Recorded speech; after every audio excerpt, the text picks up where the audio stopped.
দিল্লি বিস্ফোরণ কাণ্ডে একের পর এক চাঞ্চল্যকর তথ্য এবার সামনে আসছে। চিকিৎসক মোজাম্মেল শাকিল এবং বিস্ফোরণের মাস্টার মাইন্ড উমরুন নবীর ডায়েরির হদিশ এবার পেলেন পুলিশ আধিকারিকরা। ডায়েরিতে সাংকেতিক ভাষায় একাধিক তথ্য লেখা রয়েছে। সেই সংকেত যদি ডিকোড করা যায় তাহলে জঙ্গিদের পরিকল্পনার আঁচ মিলতে পারে। ডায়েরিতে 8 থেকে 12 নভেম্বরের বিশেষ করে উল্লেখ রয়েছে বলে সূত্র মারফত জানা গিয়েছে। বিস্ফোরণ ঘটেছে 10ই নভেম্বর, তাহলে 8 থেকে 12 তারিখের মধ্যে আর কি পরিকল্পনা ছিল এই জঙ্গিদের? ডায়েরিতে 25 জনের নাম অবধি রয়েছে। দলের বাকিরা তাহলে কোথায় গেল? ইতিমধ্যেই খোঁজ শুরু হয়ে গিয়েছে। এই 25 জনের বেশিরভাগই জম্মু কাশ্মীরের বাসিন্দা এবং ফরিদাবাদের বাসিন্দা। তদন্তকারীদের অনুমান বেশ কয়েকদিন ধরেই সন্ত্রাসের পরিকল্পনা করছিল অভিযুক্তরা। এবার এক গোপন ডায়েরির হদিশ পাওয়া গিয়েছে, যে ডায়েরিতে মোজাম্মেল শাকিল এবং বিস্ফোরণের মাস্টার মাইন্ড এই উমর, তাদের ডায়েরি পাওয়া গিয়েছে, যেখানে সাংকেতিক ভাষায় কিন্তু প্রচুর তথ্য লেখা রয়েছে। সেগুলো ডিকোড করা গেলে তাদের পরিকল্পনার আঁচ কিন্তু পাওয়া যাবে, এমনটাই অনুমান করছেন তদন্তকারীরা। ডায়েরিতে উল্লেখ করা রয়েছে 8 থেকে 12ই নভেম্বরের বিস্ফোরণের ঘটনা ঘটেছে 10 তারিখ। তাহলে অন্য দিনগুলোর জন্য তারা কি পরিকল্পনা করেছিল? ইতিমধ্যেই তা জানার চেষ্টা শুরু করেছেন তদন্তকারীরা। 25 জনের নাম রয়েছে, বাকিরা তাহলে কোথায় গেল? খোঁজ কিন্তু শুরু হয়ে গিয়েছে। এই 25 জনের বেশিরভাগই জম্মু কাশ্মীর এবং হরিয়ানার ফরিদাবাদের বাসিন্দা বলে তদন্তকারীদের পক্ষ থেকে জানা যাচ্ছে। তদন্তকারীরা অনুমান করছেন যে বেশ কয়েকদিন ধরে এই সন্ত্রাসের পরিকল্পনা কিন্তু অভিযুক্তরা করছিল।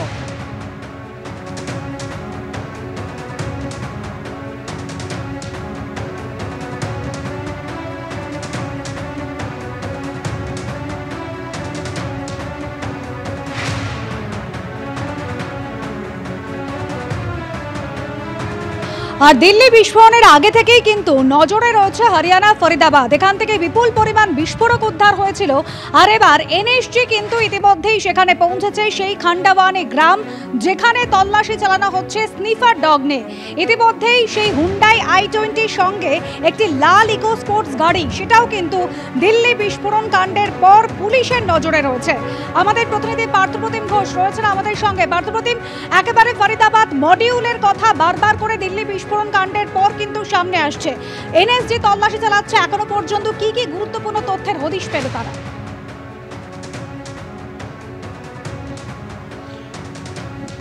দেখো, এই মুহূর্তে তোমায় বলবো যে এনএসজি কিন্তু গতকাল রাত্রেবেলায় এই যে খান্ডওয়ালি গ্রাম রয়েছে ফরিদাবাদে, সেই ফরিদাবাদে খান্ডওয়ালি গ্রামে তারা এসে পৌঁছায় এবং এসে পৌঁছাবার পরবর্তীকালে তারা খবর পায় যে বিষয়টা, সেটা হচ্ছে প্রথম থেকে যেটা নজরে ছিল, চিকিৎসক উমর তার একটি ইকোস্পোর্ট লাল রঙের গাড়ি, সেই গাড়ি কিন্তু আরেকটা রয়েছে এবং যে গাড়ির তারা খবর পায় পরবর্তীকালে সেই গাড়ির খোঁজে তারা বিভিন্ন জায়গায় তল্লাশি চালায় এবং এর পরবর্তীকালে ফরিদাবাদ পুলিশ গতকালকে বিকেলবেলার পর সেই লাল ইকোস্পোর্ট গাড়িটির হদিশ পায় তারা, এবং যার নম্বর হচ্ছে DL10CK 0458 এবং এই যে গাড়িটি, সেই গাড়িটির রেজিস্ট্রেশন রয়েছে এবং যা উমর উন নবীর নামে, যা এবং সেক্ষেত্রে কিন্তু এই যে গ্রাম, সেই গ্রামে গতকালকে রাত্রেবেলা, খান্ডওয়ালি গ্রামের রাত্রেবেলা কিন্তু এনএসজি টিম তারা এসে পৌঁছায়, পাশাপাশি ফরিদাবাদ পুলিশ তারা এসে পৌঁছায়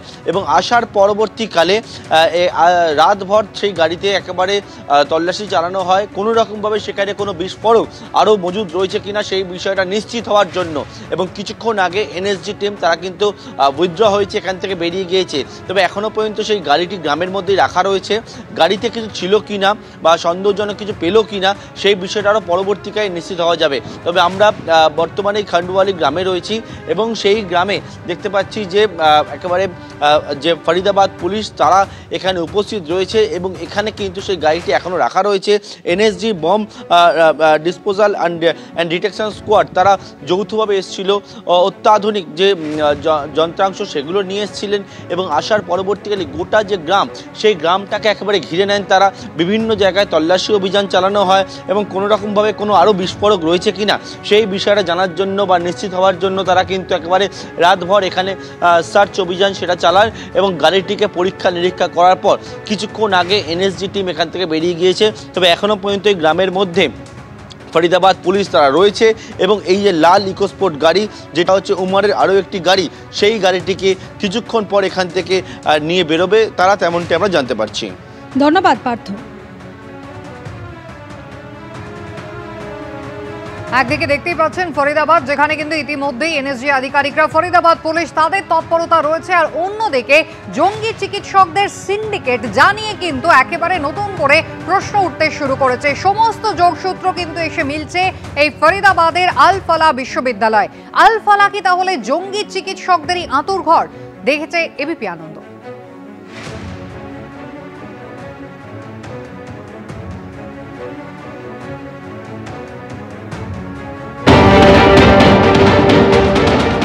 अल फलाह यूनिवर्सिटी इसलिए जांच के दायरे में यानी कि शक के दायरे में है क्योंकि तमाम जो डॉक्टर्स थे वो यहीं पर रहकर पूरी प्लानिंग और तमाम जो षड्यंत्र है वो रच रहे थे।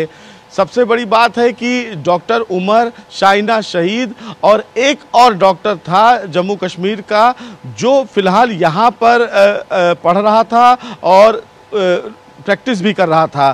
ये बताया जा रहा है कि जम्मू कश्मीर से फिलहाल उसको हटा दिया था, जम्मू कश्मीर सरकार की तरफ से उसको बर्खास्त किया गया था। बावजूद इसके यहाँ पर उस डॉक्टर की एंट्री थी, बाकायदा वो जॉब कर रहा था।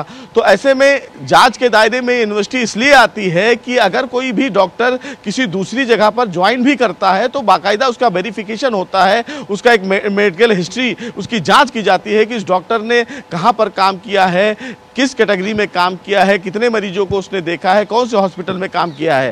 तो ऐसे में अगर ऐसे संदिग्ध डॉक्टर वहां पर हैं तो निश्चित रूप से ये यूनिवर्सिटी जांच के दायरे में है। 54 लोगों को हिरासत में लिया गया था, 54 लोगों से लगातार पूछताछ की गई है और एनआईए को वहीं से भी टिप मिला। शाइना शहीद, उमर, आदिल, ये तमाम वो लोग हैं जो उसी यूनिवर्सिटी में काम कर रहे थे और फरीदाबाद में जहां पर ये यूनिवर्सिटी है वहीं से महज 400 मीटर की ही दूरी पर जो फिरोजपुर तेगा जो गांव है वहां पर लोग फिलहाल मस्जिद में नमाज भी पढ़ने जाते थे। जो मुजम्मिल है वह मुजम्मिल ही उसी मस्जिद के इमाम से उसने दोस्ती की थी जिसका नाम इस्तियाक था और इस्तियाक के ही किराए के घर में संदिग्ध जो विस्फोटक था जिसको अमोनियम नाइट्रेट बताया गया वो उसने वहां पर रखे थे और भारी मात्रा में रखे थे।